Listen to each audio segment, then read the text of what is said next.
আসসালামু আলাইকুম, সবাইকে স্বাগত জানিয়ে শুরু করছি আমার আজকের রেসিপি। আজ আমি আপনাদেরকে ডিমের শামি কাবাব তৈরি করে দেখাবো। এই কাবাবটা তৈরি করে নেওয়া খুবই সহজ আর খেতে ভীষণ মজার। এটা যে ডিম দিয়ে তৈরি এটা আপনারা বুঝতেই পারবেন না, একবার হলেও ট্রাই করে দেখবেন। তাহলে চলুন শুরু করা যাক। এখানে আমি নিয়েছি 4টা ডিম আর নিয়েছি 3টা আলু।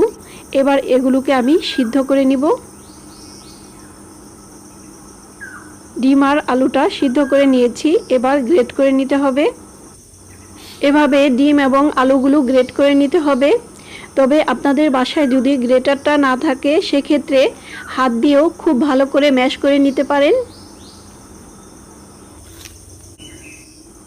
গ্রেট করে নেওয়া হয়ে গেলে এবার চুলায় একটা প্যান বসিয়ে দিয়ে দিচ্ছি হাফ কাপ বেসন। মিডিয়াম লো আঁচে বেসনটা একটু ভেজে নিতে হবে।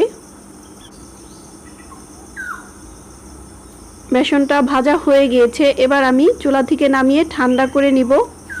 এবার আরেকটা বড় পাত্র নিয়েছি, দিয়ে দিলাম পেঁয়াজ কুচি হাফ কাপ এবং কয়েকটি মরিচ কুচি। এবার দিয়ে দিচ্ছি চিলি ফ্লেক্স 1 চা চামচ, লবণ স্বাদ অনুযায়ী। এরপর হাত দিয়ে খুব ভালো করে মেখে নিতে হবে, তবে মরিচের পরিমাণটা আপনারা বাড়িয়ে কমিয়ে নিতে পারেন। এবার দিয়ে দিচ্ছি ধনিয়া পাতা কুচি।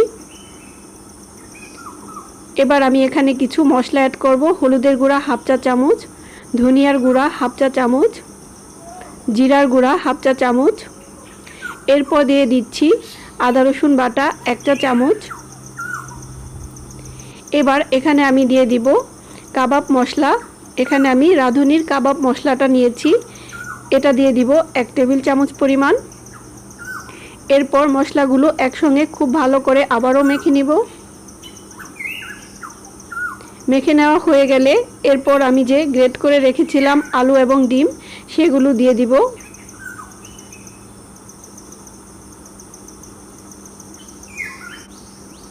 এবার একসঙ্গে আবারও খুব ভালোভাবে মেখে নিতে হবে। এরপর দিয়ে দিচ্ছি বেসন।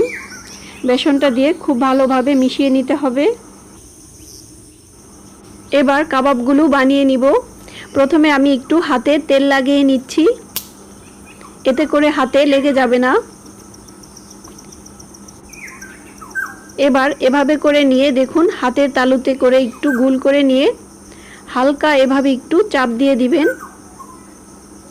এরপর চারপাশটা একটু এভাবে সমান করে দিব। এভাবে করে আমি সবগুলো কাবাবই বানিয়ে নিয়েছি। এবার এখান থেকে আমি অর্ধেকটা ডিপ ফ্রিজে রেখে দিব আর বাকি অর্ধেকটা ভেজে নিব। এগুলো আমি ডিপ ফ্রিজে রেখে দিব 1 ঘন্টার জন্য। এবার অন্য একটা বাটিতে নিয়ে নিচ্ছি একটা ডিম।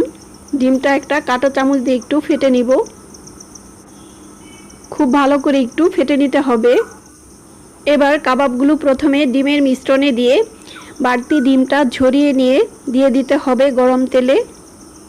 এখানে আমি তেলটা প্রথমেই গরম করে নিয়েছি। এবার এক এক করে কাবাবগুলো দিয়ে দিব এবং চুলার আঁচটা মিডিয়ামে রেখে অল্প আঁচেই কাবাবগুলো ভেজে নিতে হবে।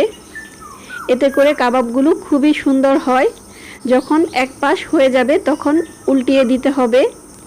এভাবে দুই পাশে যখন সুন্দর একটা কালার চলে আসবে কাবাবগুলো তুলে নিব। দেখুন কাবাবগুলো ভাজা হয়ে গিয়েছে। এবার তেলটা খুব ভালো করে ঝরিয়ে রেখে দিব কিচেন টিস্যুর উপর, এতে করে বাড়তি তেলটাও ঝরে যাবে। রমজানে ইফতারিতে এই কাবাবটা আপনারা ঝটপটি বানিয়ে নিতে পারেন। এটা খেতে কিন্তু অসম্ভব মজার। এটা বাসায় বানিয়ে দিলে কেউ বুঝতেই পারবে না এটা ডিম এবং আলু দিয়ে তৈরি করা। এরপর আমি আপনাদেরকে ফ্রোজেন পদ্ধতিটিও দেখিয়ে দিব। রমজানে আপনারা চাইলে এভাবেও রেখে দিতে পারেন। আমার আজকের রেসিপিটি আপনাদের কাছে ভালো লাগলে আমার চ্যানেলটি সাবস্ক্রাইব করে রাখবেন। এবার আমি যেই কাবাবগুলো ডিপ ফ্রিজে রেখে দিয়েছিলাম 1 ঘন্টার জন্য, এতে করে কাবাবগুলো দেখুন অনেকটাই শক্ত হয়ে গিয়েছে। এবার আমি একটা বক্সে ভরে নিব এভাবে। এরপর এটাকে ডিপ ফ্রিজে রেখে দিবেন। এভাবে অনেক দিন পর্যন্ত ভালো থাকবে। সবাই ভালো থাকবেন। আল্লাহ হাফেজ।